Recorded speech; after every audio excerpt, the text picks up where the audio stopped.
Here's how I reimagined the scene, a heartbreaking moment when the truth finally came to light about my family's betrayal. My parents tried to ensure their favorite daughter would inherit everything, but my grandparents discovered their scheme and prepared a surprise for them after the will reading. I'll never forget how Kendall, my younger sister, erupted in rage, her face contorted with anger as she lashed out at everyone. The ice in her voice sent chills down my spine. So different from the warm, comforting tone she used when we were little girls sharing secrets and dreams.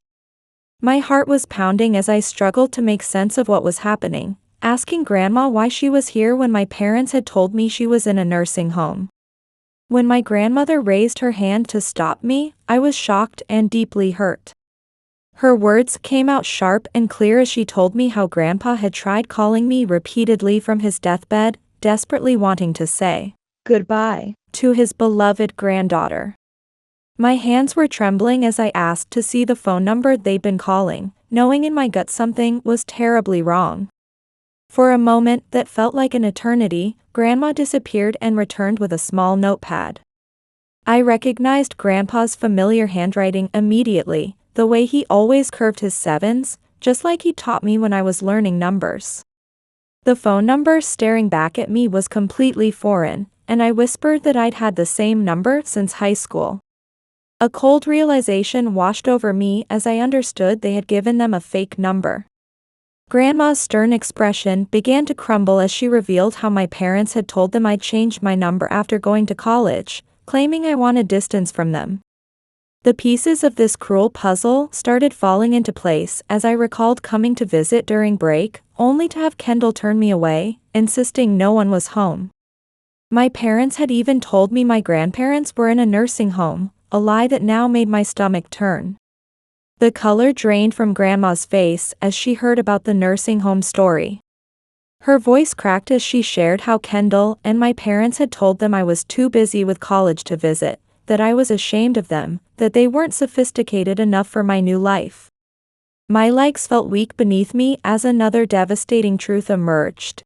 The funeral time had been a lie too. I'd been told 2 p.m., but Grandma's eyes filled with understanding as she explained it had actually been at 10 a.m. The final blow came when she revealed how my parents had stood there at the funeral, telling everyone how ashamed they were of me for not even coming to my own grandfather's funeral, while Kendall supposedly cried and claimed she tried desperately to reach me. We held each other on the front porch, our tears flowing freely as years of pain, confusion, and manufactured distance poured out between us. Through my sobs, I kept repeating how Grandpa had died thinking I'd abandoned him, that I didn't care enough to say goodbye. As Grandma stroked my hair like she used to when I was little, her own tears fell silently. Through her tears, she spoke with renewed determination, wiping her eyes before picking up the phone with slightly trembling fingers. Her voice was steady as she called my mother, Melinda, telling her that she, Scott, and Kendall needed to come over immediately to discuss some important documents. When Grandma said it couldn't wait, I could hear the steel in her voice. The same tone she'd used when standing up for me all those years ago. After hanging up, she told me the lawyer was already on his way. When the doorbell rang, Grandma squeezed my hand and directed me to wait in the kitchen until she called. I could hear them filing in, Mom's practiced social laugh that she'd perfected over years of country club gatherings, Dad's formal greetings, and Kendall's bored sigh. Then came Grandma's voice, sharp and clear in a way I'd never heard before. As she asked everyone to be seated, she announced that our attorney, Mr. Kenneth, was there to read Grandpa Stephen's will. That was my cue, the moment I'd been steeling myself for. As the lawyer began opening his documents, I stepped into the living room. I can still remember the expressions on their faces. My mother was still smiling, my father's face was pale, and Kendall's mouth was open in shock. Mr. Kenneth cleared his throat and began reading. I, Stephen Davis, being of sound mind, do hereby declare this as my last will and testament. The room fell silent except for the soft rustling of papers. First came the inheritance of the house to Grandma, along with a substantial sum for its care and maintenance. Then came the surprise that made Kendall's face flush with anger. Grandpa had left me a newly established research facility on Pine Street. I could hardly believe my ears as Mr. Kenneth read how it was fully equipped for research activities, with all necessary licenses and paperwork already processed. Grandpa had built my very own research facility, a place that was just for me.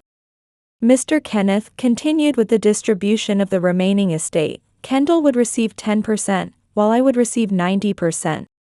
The sound of Kendall's chair scraping against the floor cut through the silence as she jumped up, but Grandma raised her hand to stop her. "There's more," Grandma said, pulling out a letter that Grandpa had wanted read.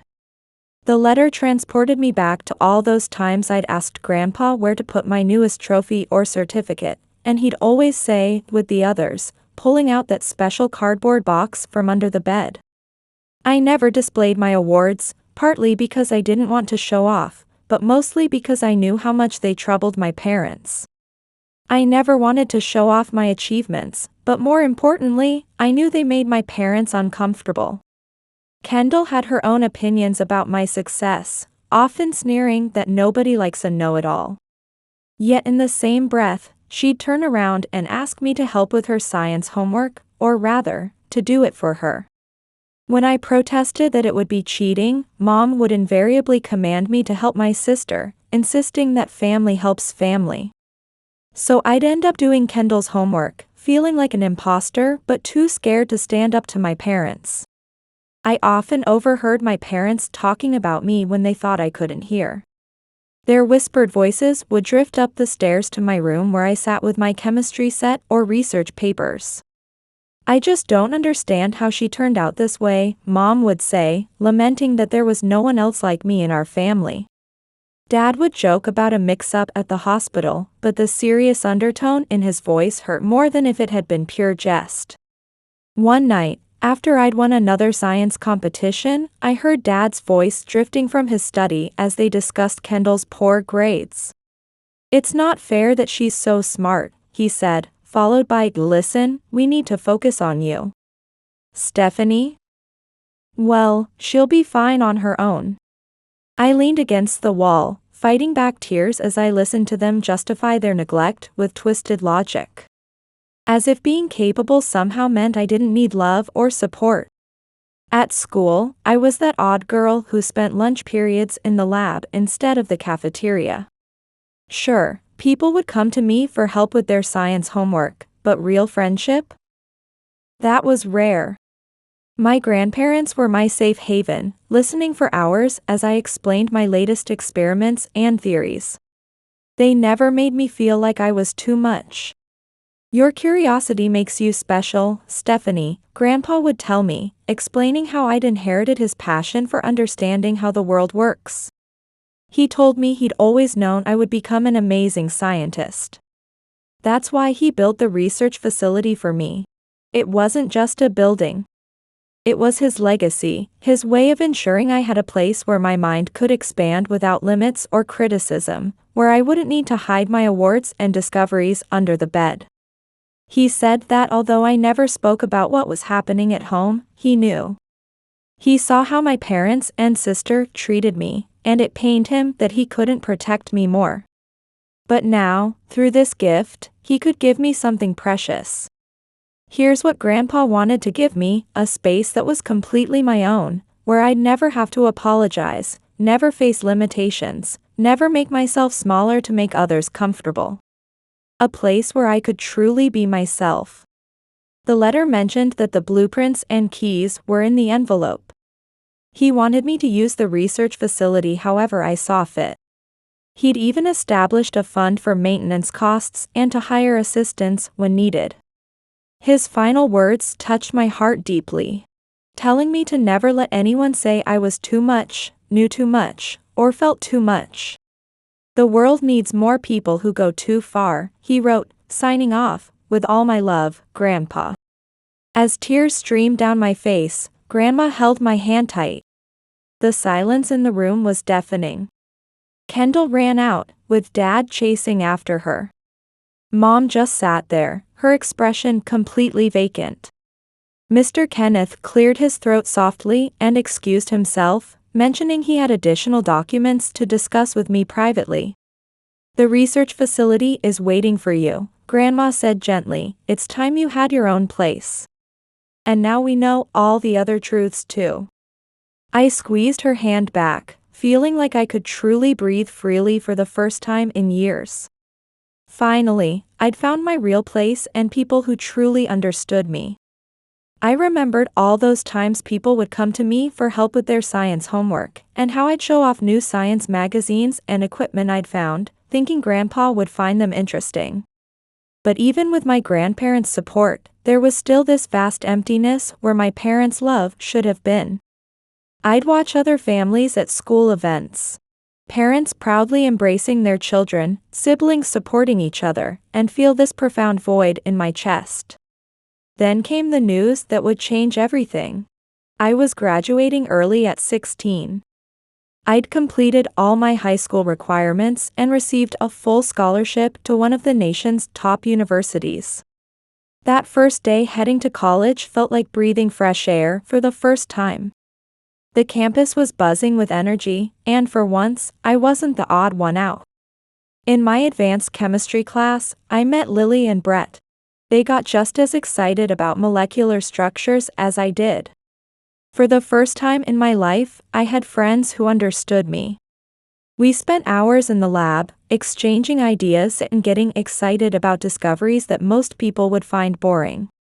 But even as I thrived in my new environment, part of me still longed for my family. I'd call home every week, hoping for something more than the usual brief, indifferent conversations. Mom would dismiss my research updates with a casual, "That's nice, Stephanie," before quickly changing the subject to Kendall's new job at that trendy store downtown. Little did I know then that my time at university was just the calm before the storm. It happened during one of my routine calls home.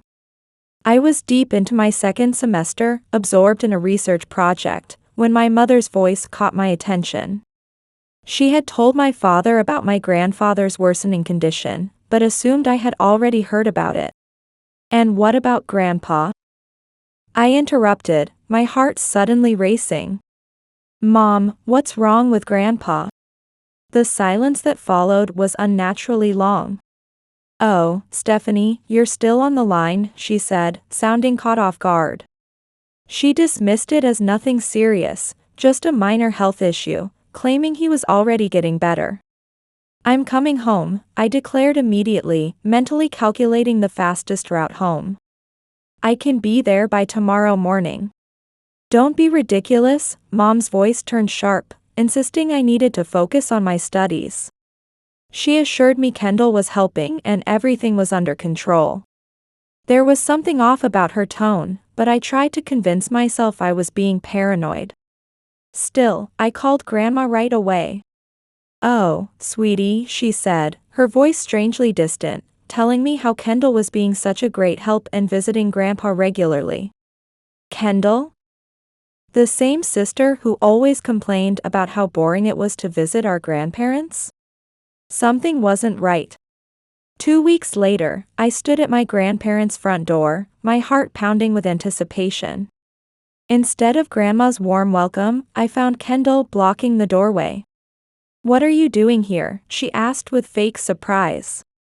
I told her I was there to see Grandpa and Grandma, asking how Grandpa was doing. "No one's home," she said too quickly, almost rehearsed. "They went out." "But Grandpa's sick. Where would they go?" "I don't know, Stephanie," she snapped, "just go away." She started closing the door. "Wait," I wedged my foot in the doorway, "let me wait inside." "I told you nobody's home," she shouted. She slammed the door hard against my foot. She said firmly, "Go home now." Confused and hurt, I tried calling Grandma, but only got her voicemail.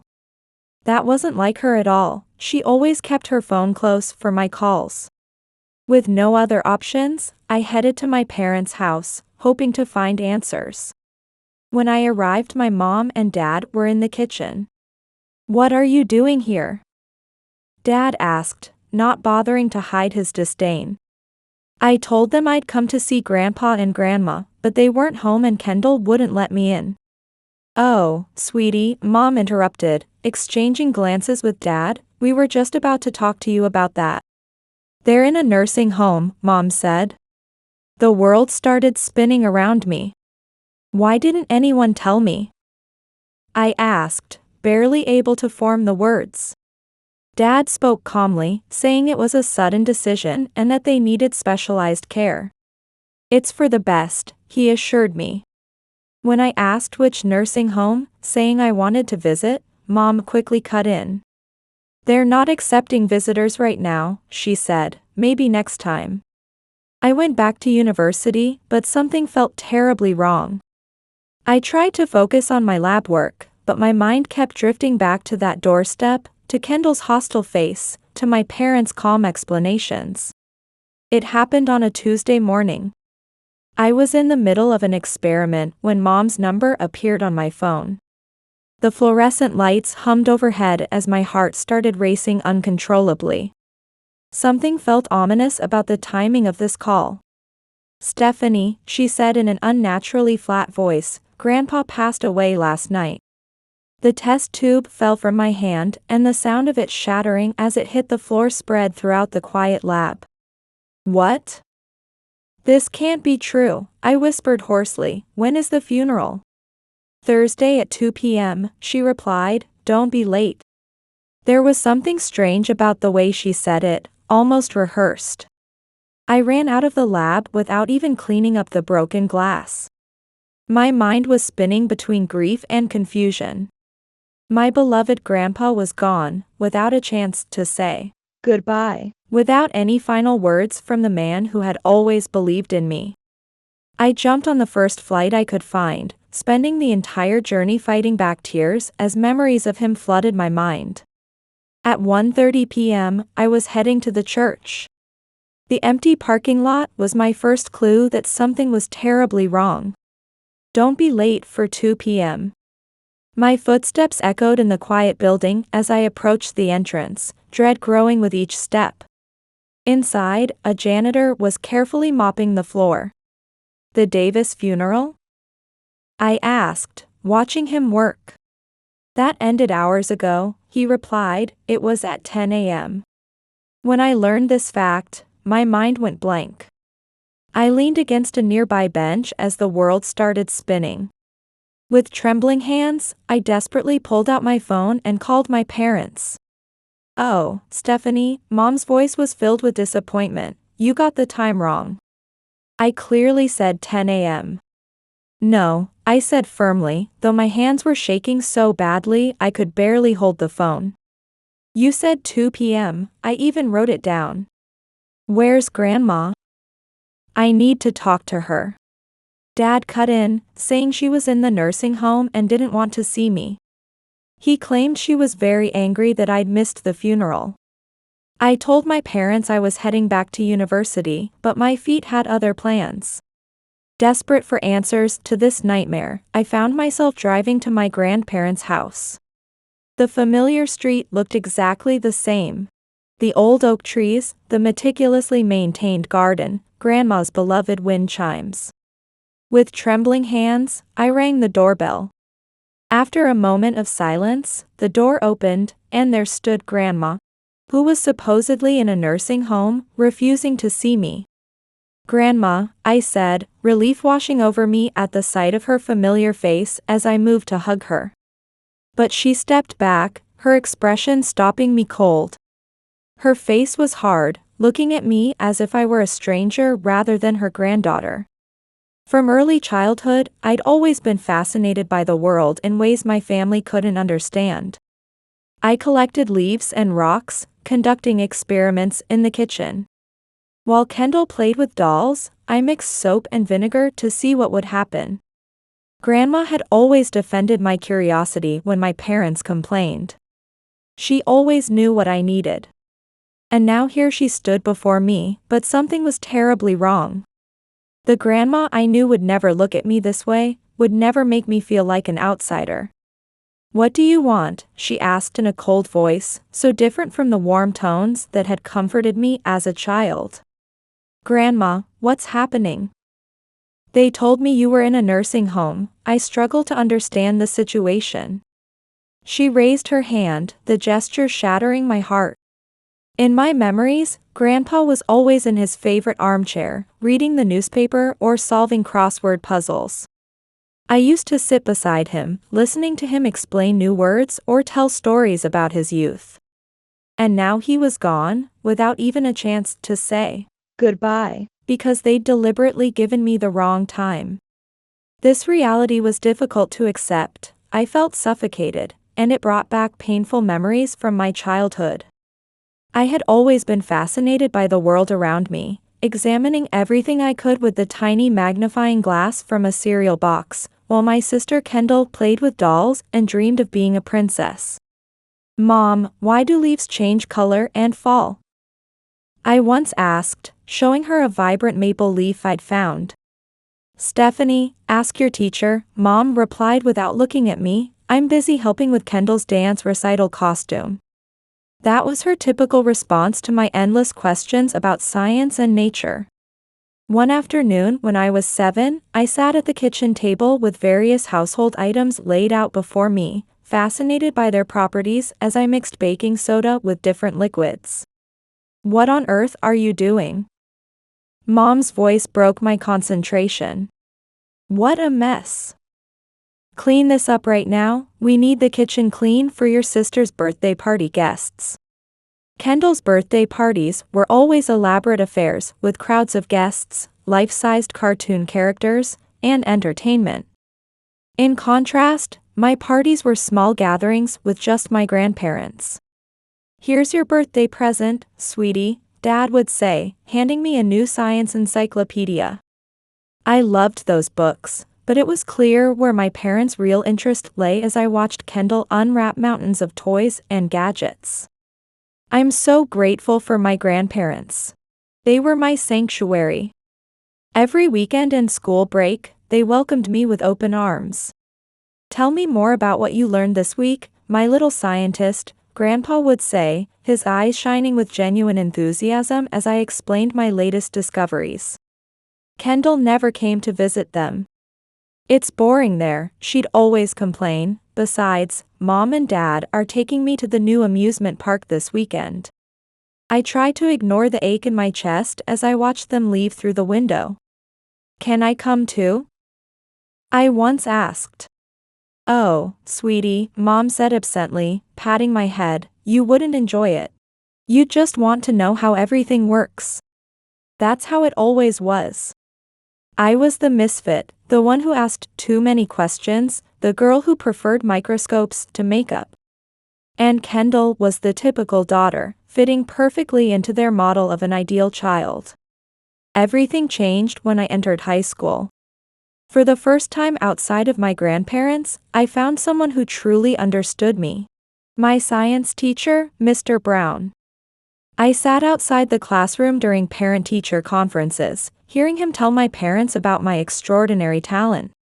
"I've never had a student who grasps such complex scientific concepts so naturally," he said, proposing to move me into the gifted program.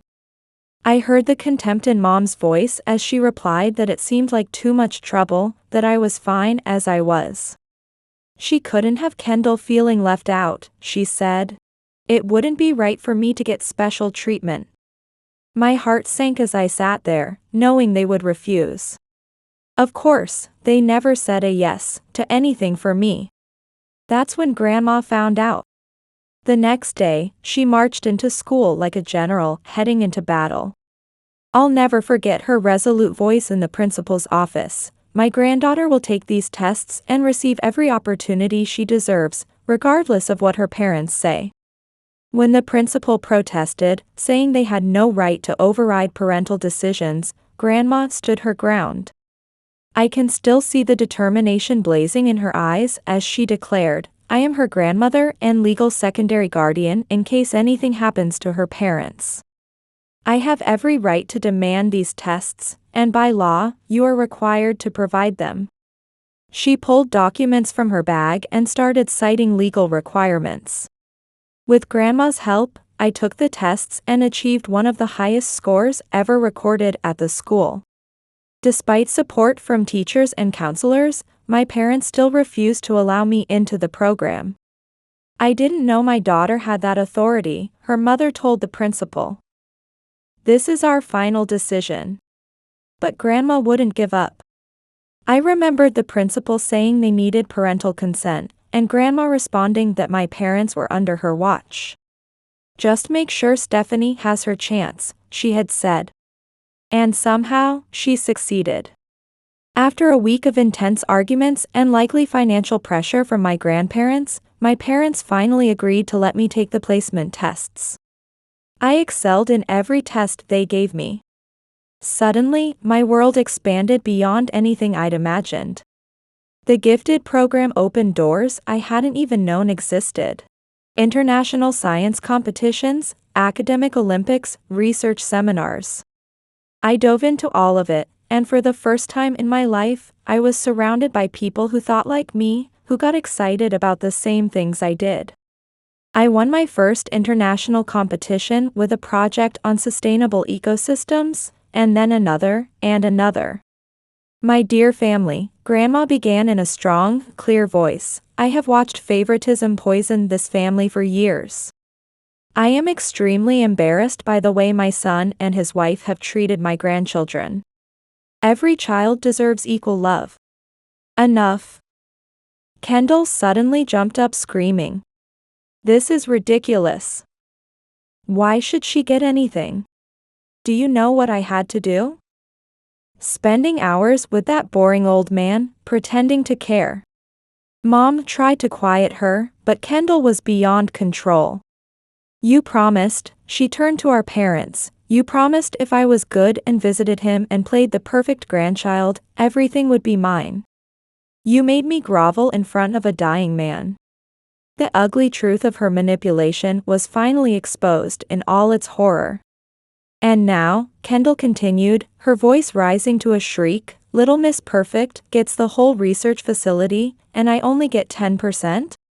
Give me the house, she doesn't need both. She can have her precious lab. I stood there silently, watching my sister's true nature emerge in all its violent shades. The facade of the perfect daughter finally cracked, revealing the ugly reality beneath. Well, Mom broke the tense silence, Stephanie, you heard your sister. Be reasonable. Think about how much we've invested in your education. All those science camps and competitions. I almost laughed. You didn't pay for any of it. Grandma and Grandpa paid for everything. That's not the point, Mom said firmly. Family means sacrifice. If you want to honor Grandpa's memory, you should give your share to Kendall. She needs it more. Honor his memory? Grandma said, her voice trembling. She stood up, still holding Grandpa's letter. Let me remind you exactly what Stephen said about this family's idea of sacrifice. She began reading again, to my son and daughter-in-law, your blatant favoritism has poisoned this family. Your treatment of Stephanie amounts to emotional abuse. And you've turned Kendall into a spoiled, entitled child. How dare you? I'd never heard Grandma's voice thunder so loudly. You've done nothing but deceive, and now you dare lecture about sacrifice and family after denying your daughter the chance to say goodbye to her own grandfather? She strode to the door and flung it open. Get out.